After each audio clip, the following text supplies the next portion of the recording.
Hello friends, आपका स्वागत है आपके अपने यूट्यूब चैनल के ऊपर। और मैं चर्चा कर रहा हूँ बाज़ारों के बारे में। और बाज़ारों के बारे में जो है चर्चा जब हम करते हैं तो हर रोज़ कोई एक विशेष बात करने की कोशिश करते हैं। तो आज की जो विशेष बात है वो देखिएगा, सबसे खास है निफ्टी के अंदर जो अप ट्रेंड चला है। और ये अप ट्रेंड कैसा चला है ये आप ध्यान से समझिएगा कि अब बाज़ार के अंदर जो ऑप्शंस के जो सेलर्स हैं वो जनरली रिटेल इन्वेस्टर्स भी हो गए हैं। रिटेल लोग भी जो है ऑप्शन सेलिंग करते हैं और एचएनआई इन्वेस्टर्स भी ऑप्शन सेलिंग करते हैं। ये कभी केवल एकमात्र अधिकार था फॉरेन इंस्टीट्यूशनल इन्वेस्टर्स का।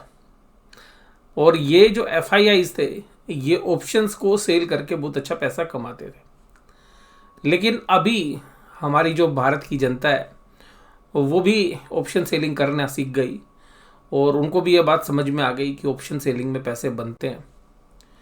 तो ऑप्शन सेलिंग में जब पैसे बनते हैं तो आप लोग जानते हैं कि जब 2020 में लॉकडाउन हुआ तो बहुत सारे जो प्रोफेशनल्स हैं, आईटी के प्रोफेशनल्स हैं, इंजीनियर्स हैं, मैथमेटिशियंस हैं, या बहुत सारे लोग ऑप्शंस में सेलिंग करना सीख गए।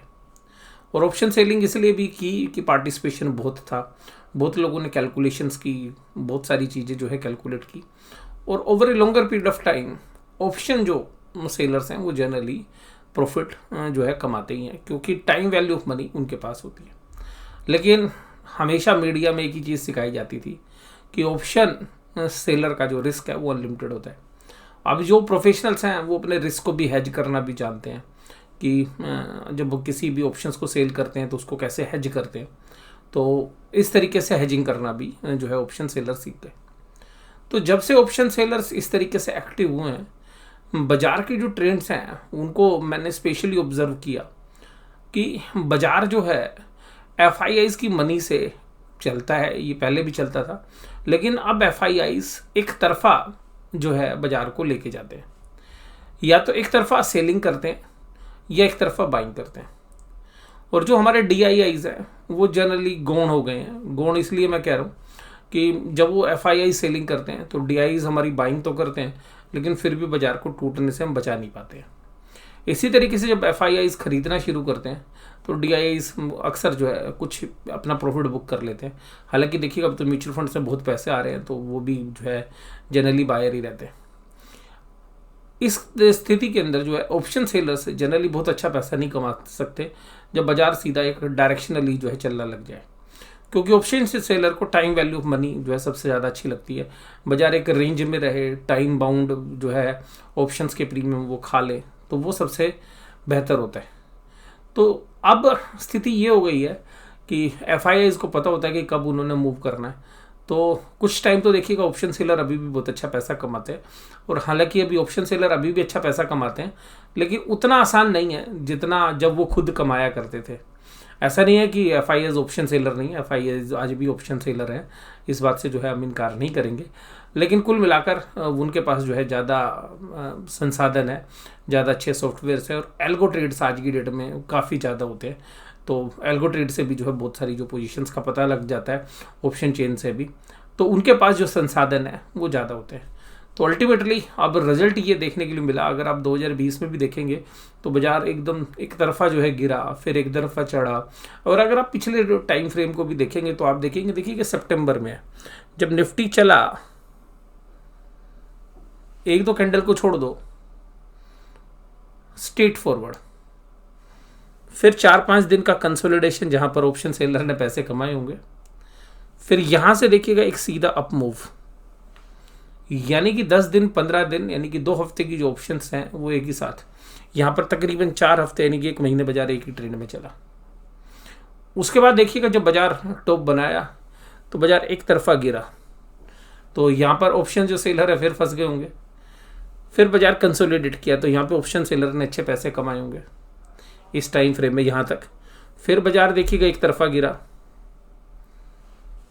तो फिर क्या हुआ, ऑप्शन सेलर फिर फंस गए होंगे, क्योंकि जब डायरेक्शनली ऑप्शंस के जो सेलर्स हैं वो जनरली दोनों साइड की पोजीशन रखते हैं और आउट ऑफ द मनी या out of the money call से या पुट बेचते हैं तो वो भी जो है ट्रैप हो जाते हैं। और जो स्टार्डल बेचते हैं यानी कि सेम प्राइस के ऊपर पुट और कॉल बेचते हैं वो भी फंस जाते हैं। तो यहाँ देखिएगा फिर देखिएगा ये टाइम पीरियड है, ये तो मैं कहूँगा कि चलो कंसोलिडेट था, बाजार मंदा तेज था, दोनों साइड के मौके मिले। लेकिन अगर आप इसके टॉप से देखेंगे तो एक तरफा 6-7 दिन बाजार एक तरफा चला गिरावट के साथ। फिर देखिएगा एक तरफा बाजार अब पिछले 10-12 दिन से, यानी कि जब एफएनओ की एक्सपायरी थी महीने की, उसके तकरीबन 2 दिन पहले 3 दिन पहले जो है बाजार का ट्रेंड बदल गया था। बैंक निफ्टी का 2 दिन पहले बदला था और निफ्टी का तकरीबन 4-5 दिन पहले। तो आप ये देखिएगा लगातार 10 दिन से बाजार जो एक पैनिक सेलिंग दिखाता है ओमिक्रॉन की न्यूज़ पर, और जब बाजार लो लगाता है 34,000 जो है बैंक निफ्टी लगाता है, उस दिन से देखिएगा बाजार एक तरफा चल रहा है। तो ये सबसे खास बात है कि बाजार किस तरीके से चल रहा है। तो बाजार ये एक तरफा चलने से क्या होता है कि जो ऑप्शंस के बायर हैं उनको पता होता है कि बाजार अब सीधा चल रहा है, तो वो कॉल खरीद लेते हैं। जब उनको पता है कि बाजार गिराना है तो वो एक तरफा पुट खरीदते हैं। तो ऐसी परिस्थिति में जो ऑप्शंस के सेलर्स हैं वो थोड़ा सा कंफर्टेबल नहीं होते हैं। तो ऑप्शंस के बायर बहुत अच्छे से ऐसी परिस्थिति में पैसा कमा सकते हैं, लेकिन ऑप्शन का बायर भी क्या करेगा, 400 रुपये की कॉल खरीदेगा तो 600-700 रुपये का भाव होगा, निकल जाएगा। लेकिन ये बड़े प्लेयर्स हैं, ये जो है इनको पता होता है कि बाजार कहाँ तक लेके जाना है, तो ये अपने ऑप्शंस को महीने के या जो एक्सपायरी की जो लास्ट डेट है वहाँ तक उसको रखते हैं, और फिर वो अपनी पोजीशंस को बीच में काट लेते हैं और फिर एक्सपायरी से 1 या 2 दिन पहले अपनी पोजीशंस को रिवर्स भी कर देते हैं, जैसा कि इस बार मंथली एक्सपायरी पर हुआ। मैं जब बार बार बोल रहा था कि मुझे पुल बैक लग रहा है, पुल बैक लग रहा है, वो तब मैं इसीलिए बोल रहा था कि पुल बैक लग रहा है कि बाजार ओवरसोल्ड हो गए थे और पुल बैक की उम्मीद थी, और देखिएगा उस पुल बैक से रैली बन गई। तो अभी जो ये रैली है उसको अगर हम ऑप्शन चेन पे देखें तो शायद 18,000 पर ही आपको पहला रेजिस्टेंस आपको देखने के लिए मिल सकता है। तो जिस तरीके से इन्होंने प्ले किया तो हो सकता है कि आपको 1 या 2 दिन में 18,000 का लेवल्स भी जो देखने के लिए मिले। हो सकता है कि एक्सपायरी भी 18,000 के आसपास कराने की पूरी कोशिश हो। लेकिन जब सब लोग कॉल खरीद रहे होंगे तो ये भी हो सकता है कि यहाँ पर 18,000 पे कॉल रेटिंग बहुत ज़बरदस्त है।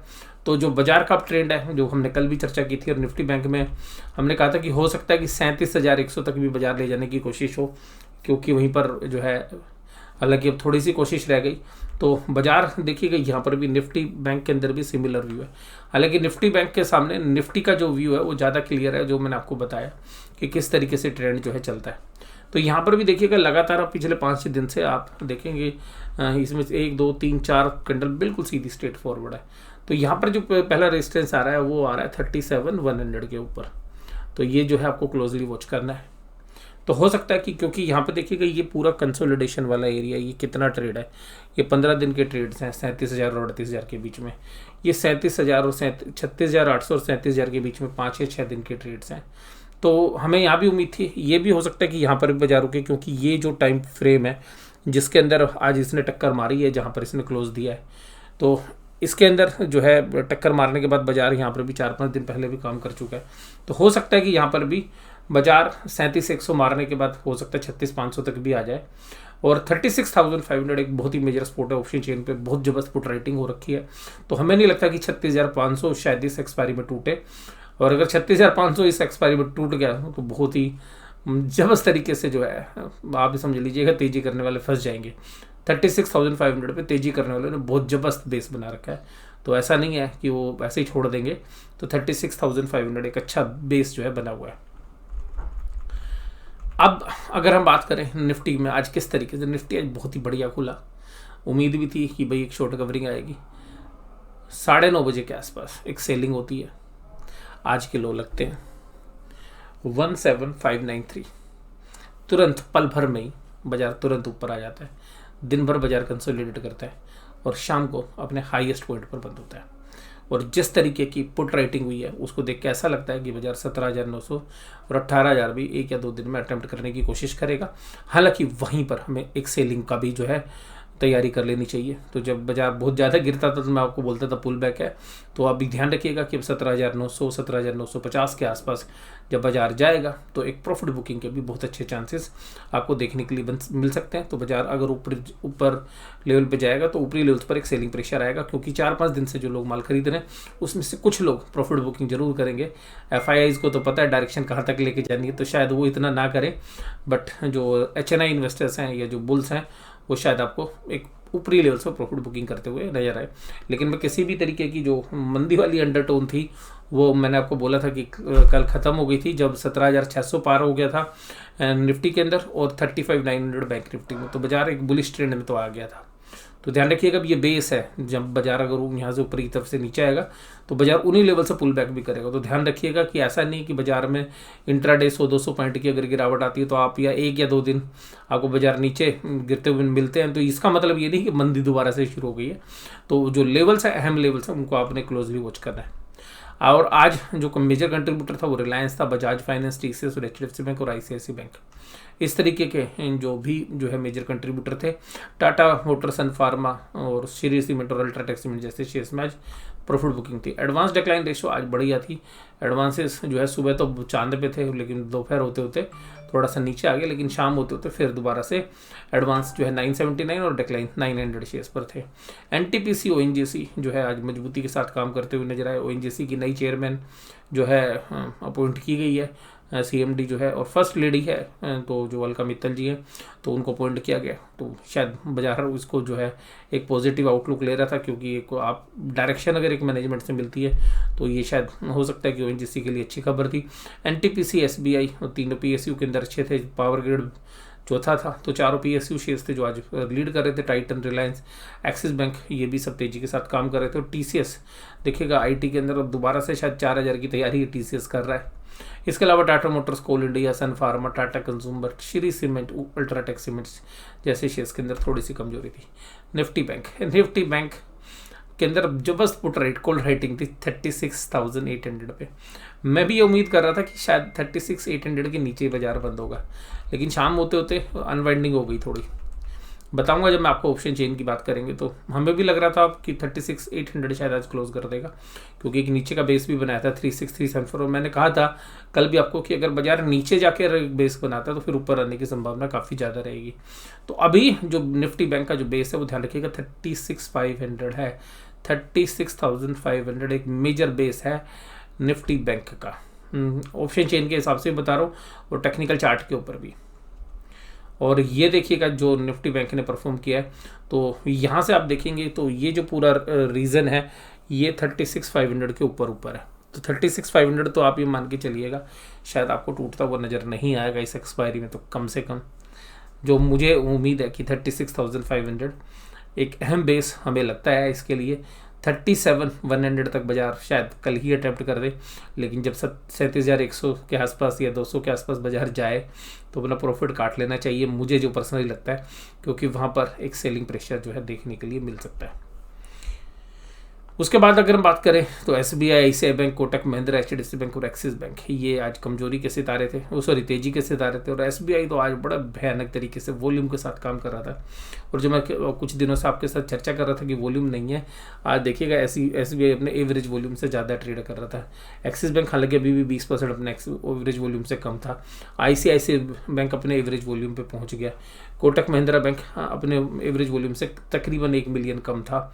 एचडीएफसी बैंक अपने एवरेज वॉल्यूम से तकरीबन 2 मिलियन कम था। हो सकता है कि कल एचडीएफसी बैंक को खींचने की कोशिश करे, आज भी खींचने की कोशिश की गई थी, लेकिन एचडीएफसी बैंक में देखिएगा इनहेरेंट थोड़ी सी वीकनेस हमें लग रही है फंडामेंटल रीजन से। तो हो सकता है कि जैसे ही एचडीएफसी बैंक ऊपर जा रहा है तो आपको सेलिंग जो है प्रेशर देखने के लिए मिल रहा है। और ऐसा लग रहा है कि मुझे कल शायद एक ओपनिंग सुबह हो सकता है कि पॉजिटिव मिले आपको, और एक पॉजिटिव ओपनिंग के बाद बैंक निफ्टी 100-200 पॉइंट चलने के बाद एक प्रॉफिट बुकिंग का शिकार हो सकता है, क्योंकि ऑप्शन चेन जो डेटा है, जो ऑप्शन राइटिंग हुई है, जो कॉल राइटिंग हुई है, वो थोड़ी सी एग्रेसिव है बैंक निफ्टी के अंदर एज कम्पेयर टू निफ्टी। तो हो सकता है कि बैंक निफ्टी ऊपरी लेवल से एक बार आपको करेक्ट होता हुआ मिल जाए। एफआईज देखिएगा जबरदस्त तरीके से जैसे बेच रहे थे ना पिछले महीने, अब भाई सब पूरी जान लगा के खरीद रहे हैं। तो अगर ऐसी जान लगा के खरीदेंगे तो बाजार चलना ही चल रहा है। और फिर डीआईआईज भी कह रहे भाई साहब हम तो खरीदते जाएंगे, पैसा हमारे पास इतना आ रहा है, हम खरीदेंगे, हम भी बेचने वाले नहीं हैं।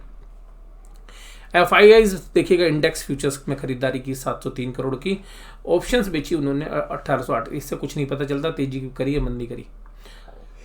अगर इन्होंने कॉल बेची है, कॉल राइटिंग की है, तो इसका मतलब मंदी खेल रहे हैं। तो लेकिन आप इंडेक्स फ्यूचर में देखेंगे एक ही चीज़ जो है बियर्स के फेवर में जा रही है, बस वो जा रही है कि स्टॉक फ्यूचर्स में अच्छी दमदार सेलिंग की है 1425 करोड़ की। पुट कॉल रेशियोज निफ्टी की काफ़ी स्ट्रॉन्ग है, तो हो सकता है कि निफ्टी थोड़ा सा और ऊपर चला जाए। बैंक निफ्टी अभी भी पुट राइटर जो है कंफर्टेबल नहीं है, तो कॉल जो राइटिंग है वो कम है अभी भी। पुट कॉल रेशियो में अगर हम देखें तो पुट जो लिखी गई है वो अभी भी कम लिखी गई है, यानी कि पुट राइटर अभी भी कंफर्टेबल नहीं है कि क्या पता बाजार गिर जाए, क्या पता बाजार गिर जाए। तो पुट राइटर अभी भी कंफर्टेबल नहीं है, जिसको देख के भी हमें लगता है कि शायद ऊपरी लेवल से बैंक निफ्टी एक बार थोड़ा सा प्रॉफिट बुकिंग का शिकार हो जाए। लेकिन फिर भी मैं कह रहा हूँ कि 36,500 एक अहम लेवल है। 36,500 का एक स्टॉप लॉस जो है रखना चाहिए। अगर किसी ने भी तेजी की पोजीशंस बना रखी है तो 36,500 एक अहम लेवल रहने वाला है। ऑप्शन चेन के डेटा क्या कहते हैं, देखिएगा ऑप्शन चेन में ये है 17,700 निफ्टी के अंदर, ध्यान रखिए 79,000 कॉन्ट्रैक्ट्स आज लिखे गए हैं पुट राइटर्स के द्वारा। पहला सबसे पहला अहम बेस, टोटल ओपन इंटरेस्ट है 80,000, सबसे अहम बेस है ये, बहुत ही मजबूत सपोर्ट हम मैं इसको मानते हैं। और इसके बाद अगर ये टूटती भी है तो देखिएगा 17,600 क्या बेस है, 94,000 कॉन्ट्रैक्ट्स लिखे गए, 17,500। इसका मतलब है जब इतनी जबरदस्त पुट राइटिंग हो रही है, इतनी जबरदस्त पुट राइटिंग हो रही है, इसका मतलब तेजी करने वाले मान के बैठे हैं कि भाई साहब बाजार नहीं गिरने देंगे हम, 17,700 से नीचे बाजार नहीं आएगा। और इवन 17,800 के ऊपर थोड़ी सी जो है कॉल राइटिंग हुई है 71,000 की, तो 17,800 एक रेजिस्टेंस फेस करना चाहिए था आज, लेकिन उसके ऊपर निकल गया बाजार। और हालांकि यहाँ पर अभी भी राइटिंग हुई है 30,000 कॉन्ट्रैक्ट की, ज़्यादा कॉन्ट्रैक्ट्स नहीं है, लेकिन फिर भी ये जो है कल टेस्टिंग हो सकती है। और इसके अलावा 18,000 पे 65,000 कॉन्ट्रैक्ट्स, तो ये एक अहम रेजिस्टेंस है। तो अब हमें लगता है कि 17,800 के बाद जब बाजार ऊपर की तरफ चलेगा 17,800 950, तो शायद एक राउंड में ही 18,000 नहीं टूटेगा। अब कल बाजार एक ओपनिंग अच्छी देने के बाद जो है ऊपर एक सेलिंग को फेस करता हुआ नज़र आ सकता है, लेकिन बाजार गिरेगा नहीं। क्यों नहीं, क्योंकि 17,700 पे जिस तरीके से पुट राइटिंग हुई है वो काबिल तारीफ है। तो बाजार 17,700 से नीचे शायद बुल्स अपनी पूरी जान लगा देंगे, 17,700 को नहीं टूटने देंगे, ऐसा ऑप्शन चेन के डेटा बता रहे हैं। बैंक निफ्टी के अंदर अगर हम बात करें तो बैंक निफ्टी में जबरदस्त पुट राइटिंग हुई है, 66,000 कॉन्ट्रैक्ट्स लिखे गए हैं 36,500 की पुट के अंदर, और 36,500 बाजार तोड़ा। जैसे ही आप अगर चार्ट भी देखेंगे तो 36,500 एक अहम सपोर्ट है, और वहीं पर जबरदस्त पुट राइटिंग हुई। कॉल राइटिंग कहाँ हुई है, कॉल राइटिंग हुई नहीं है, कॉल राइटिंग हुई है केवल 37,000 के ऊपर, 41,000 कॉन्ट्रैक्ट्स। हाईएस्ट ओपन इंटरेस्ट जो है वो यहीं पे 88,000, और जिसकी वजह से हमें लग रहा है कि अगर 37,000 के आसपास बाजार जाएगा तो 37,000 पे जबरदस्त जो है कॉल राइटिंग भी बढ़ जाएगी, और शायद वहाँ पर एक प्रॉफिट बुकिंग भी हो सकती है। तो बाजार पे कल हमारा जो आउटलुक है वो यही है कि बाजार को बुल्स एक बार ऊपर खोलने की कोशिश तो करेंगे, लेकिन बियर्स पटकने का दम भी जो है रखते हैं। और क्योंकि अगर 36,800 पे इतनी मजबूती के बाद भी अगर 34,000 के कॉल राइटर आज एक्टिव थे, अगर एक समय तो ये काफ़ी अच्छे 50,000 से ऊपर के कॉल राइटर्स थे, लेकिन शाम होते होते जब 36,800 के ऊपर बाजार निकला तो शायद इनका कॉन्फिडेंस टूट गया बाजार 3-3:30 बजे के बीच में, तो इन्होंने अपनी कॉल राइटिंग हटा ली, जो हमें जो लगता है देख के। लेकिन फिर भी 34,000 के जो कॉल राइटर्स है एक्टिव है, उसके बाद 36,900 25,000 कॉन्ट्रैक्ट्स हैं। तो यहाँ पर आप कह सकते हैं कि नेक टू नेक है, लेकिन इतना नहीं है। इस ऑप्शन चेन को डेटा को देख के ऐसा नहीं लगता कि शायद 36,500 जो है बाजार रीट उठना चाहिए। ऑप्शन चेन के डेटा तो कहते हैं 36,500 कल के लिए एक अहम सपोर्ट है। ऊपर की तरफ रेजिस्टेंस की बात करेंगे तो 37,000, इससे बाहर निकलेगा बाजार तो फिर देखिएगा, फिर तो जो भी जिन्होंने ऑप्शंस बेची हैं वो ट्रैप हो जाते हैं, तो फिर 100-200 पॉइंट की रैली आ जाती है। बट फिर भी मुझे पर्सनली ऐसा लगता है कि 37,000 एक अहम रेजिस्टेंस है, 36,500 एक अहम सपोर्ट है। 36,500 के नीचे अगर आधा एक घंटा काम होता है तो बाजार फिर कल 36,000 भी जा सकता है, ध्यान रखिएगा 36,100 36,200 भी जा सकता है। और इसी तरीके 37,000 तोड़ने के बाद अगर 1 या 2 घंटे काम होता है तो फिर आप मजबूती मान सकते हैं। पर मुझे कल ऐसा लगता है कि क्योंकि कल बुधवार है, ऑप्शंस का प्रीमियम अब देखिएगा उन्होंने सेटल करना है बड़े प्लेयर्स ने, तो कुल मिला के 36,500 37,000 के बीच में बाजार घुमाते रहेंगे। 36,500 के आसपास जैसे बाजार जाएगा तो खरीदारी आपको देखने की मिलेगी। 37,000 के आसपास जब बाजार जाएगा तो हो सकता है आपको बिकवाली देखने के लिए मिले। 36,500 क्योंकि देखिएगा हफ्ते में बहुत अच्छी रैली हो चुकी है, तो हो सकता है कि बियर से एक बार दाव खेलें, 36,500 तोड़ने की कोशिश तो करें, क्योंकि 37,000 तक अगर बाजार गया तो ऊपरी लेवल पर अगर सेलिंग आई और वो सेलिंग थोड़ी सी हैवी हो गई तो हो सकता है कि 36,500 टूटे, तो फिर उस केस में 36,500 की पुट फंस जाएंगी। तो अगर 36,500 की पुट फंस गई तो फिर देखिएगा 36,200 36,100 तक भी बाजार आ सकता है, बट संभावना थोड़ी कम लगती है यार। 36,500 वालों ने कुछ सोच समझ के तो पुट राइटिंग की होगी, लेकिन फिर भी जब बाजार तेज होता है तो पुट राइटर एग्रेसिव हो जाते हैं और लोग अपनी हेजिंग में भी देखिएगा पुट राइटिंग को यूज़ करते हैं। तो कुल मिलाकर जो है ये आज के बाजार का आकलन मैंने आपके साथ किया। कुल मिलाकर ये आपको आकलन कैसा लगा तो आप मुझे ज़रूर से ज़रूर बताइएगा। वीडियो देखने के लिए धन्यवाद। Thank you very much.